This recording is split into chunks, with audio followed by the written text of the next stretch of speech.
আপনাদেরকে দেখাবো ঝাল আমতেল রেসিপি।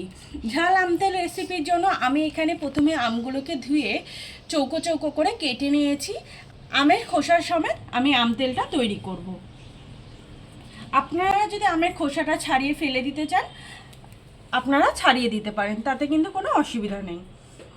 এবারে আমি আমের মধ্যে দিয়ে দেব হলুদ,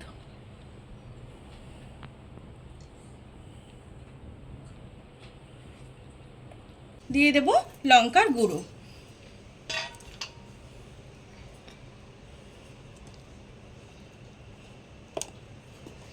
হলুদ আর লঙ্কার গুঁড়ো দিয়ে আমগুলোকে আমি ভালো করে মাখিয়ে নেব। আমি কিন্তু এখন লবণ দেব না, লবণ দিলে কিন্তু আম থেকে জল বেরিয়ে যাবে, আমগুলো ভালো মতো কিন্তু শুকনো শুকনো ভাব থাকবে না।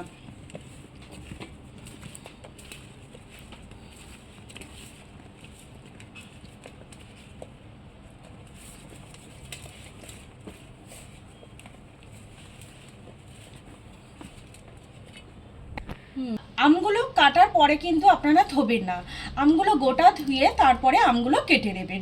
আমের মধ্যে কিন্তু যদি আপনারা আম পরে ধোন আমের মধ্যে জল যাবে, তখন কিন্তু আম তেলটা ভালো মতো তৈরি হবে না, খুব তাড়াতাড়ি আম তেলটা নষ্ট হয়ে যাবে। হলুদ আর লঙ্কার গুঁড়ো দিয়ে ভালো করে মাখিয়ে নেওয়ার পর আমটাকে আমি রোদে দেব। যতক্ষণ আমি মশলাগুলো তৈরি করছি ততক্ষণ রোদে থাকবে আমগুলো। আমটাকে আমি রোদে দিয়ে দিয়েছি, এবারে আমি আপনাদেরকে মশলাগুলো দেখিয়ে দেব এবং মশলাটা তৈরি করে নেব আম তেলের জন্য। আমি এখানে আম তেল তৈরি করার জন্য নিয়েছি 1 চামচ গোটা জিরে, সর্ষে 1 চামচ, গোটা ধনে 1 চামচ, মৌরি 1 চামচ, আর আমি এখানে 5 ফোড়ন নিয়েছি। কালো জিরে আর মেথিটা কিন্তু আমি আলাদা আলাদা নিইনি, একসাথে, সেই জন্য আমি 5 ফোড়নটা নিয়েছি শুকনো লঙ্কা, কাঁচা লঙ্কা, লবণ, সর্ষের তেল। কড়াটা গরম বসিয়ে দেওয়ার পর গ্যাস লো ফ্লেমে করে আমি সব মশলাগুলো কড়ার মধ্যে দিয়ে দিচ্ছি।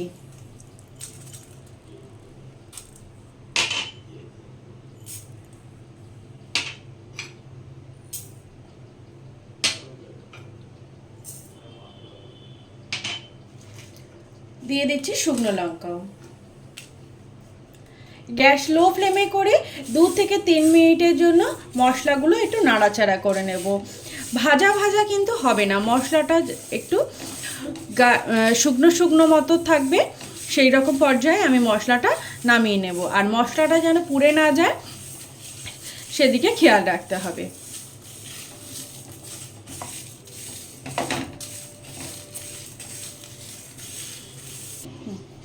গ্যাস লো ফ্লেমে রেখে 2 থেকে 3 মিনিটের জন্য মশলাটা আমি একটু কড়ায় নাড়াচাড়া করে নিয়েছি।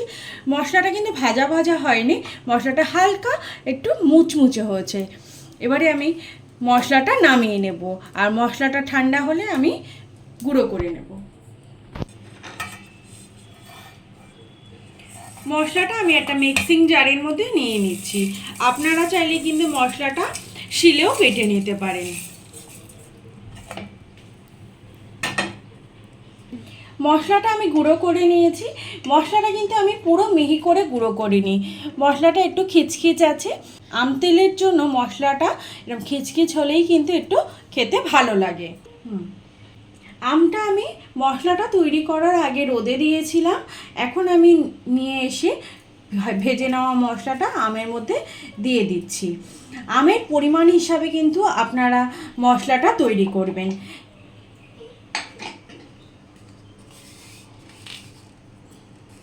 এই সময় আমি দিয়ে দিচ্ছি পরিমাণ মতো লবণ। লবণ কিন্তু আমি আগে দিইনি, এখন আমি লবণ দিয়ে দিচ্ছি। ভালো করে মশলা দিয়ে আমটাকে মেখে নিচ্ছি।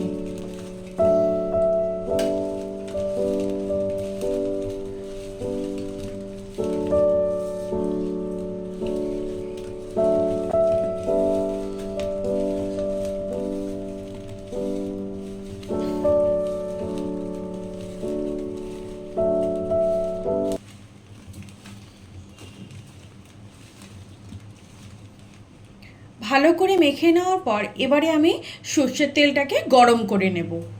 কড়াটা গরম বসিয়ে দিয়েছি আর কড়ার মধ্যে দিয়ে দিচ্ছি সর্ষের তেল। তেলটাকে ভালো করে গরম করে নেব। তেলটা ভালো করে গরম করে নিয়ে যদি আমি আম তেলটা বানাই তাহলে কিন্তু সারা বছরেও আম তেলটা নষ্ট হবে না। তেলটা খুব ভালো মতো গরম হয়ে গেছে, তেল থেকে ধোঁয়া উঠছে। এবারে আমি গ্যাসটা বন্ধ করে দেব। গ্যাসটা বন্ধ করে দেওয়ার পর এই গরম গরম তেল আমি এই আমের ওপরে কিছুটা দিয়ে দেবো, সবটা কিন্তু আমি দেব না। 2 থেকে 3 হাতা গরম গরম তেল আমি এই আমের ওপরে দিয়ে দেব।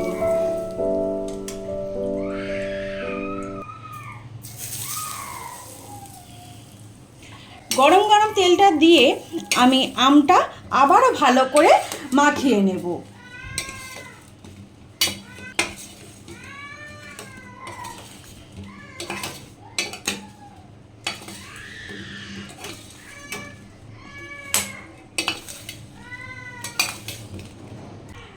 তেল দিয়ে মশলা দিয়ে ভালো করে আমটা আমি মাখিয়ে নিয়েছি। আর কড়ার তেলটা ভালো করে ঠান্ডা করে নেব, তারপরে আমি কাচের জারে ঢালবো। আমটা কেটে নেওয়ার পরে হলুদ আর লঙ্কার গুঁড়ো দিয়ে মাখিয়ে আমি রোদে দিয়েছিলাম। আপনারা যদি রোদে নাও দিতে পারেন তাহলে ফ্যানের নিচে 1 থেকে 1.5 ঘন্টা সময় নিয়ে আমের মধ্যে যে জল ভাবটা থাকে সেটা কাটিয়ে নেবেন, তাহলেই কিন্তু আম তেলটা ভালো তৈরি করতে পারবেন। তেলটা ভালো মতো ঠান্ডা হয়ে গেছে, এবারে আমি কাচের বয়ামের মধ্যে আমগুলো দিয়ে দেব।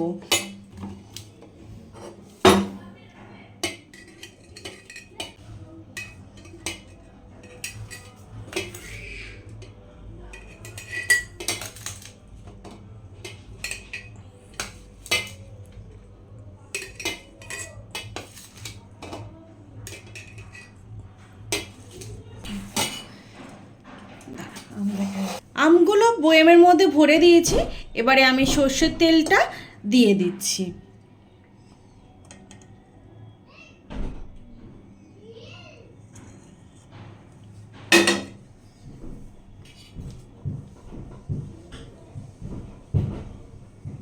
কয়েকটা কাঁচা লঙ্কাও দিয়ে দিচ্ছি। কাঁচা লঙ্কাগুলোর মুখ কিন্তু আমি প্রতিটারই চিড়ে নিয়েছি।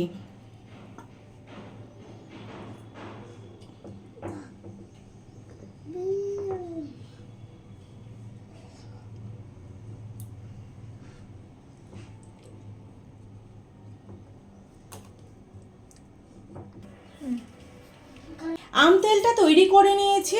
এবারে আম তেলটা 15 থেকে 20 দিন আপনারা রোদে দেবেন। রোদে দেওয়ার পরেই কিন্তু আম তেলটা খাওয়ার উপযুক্ত হয়ে যাবে।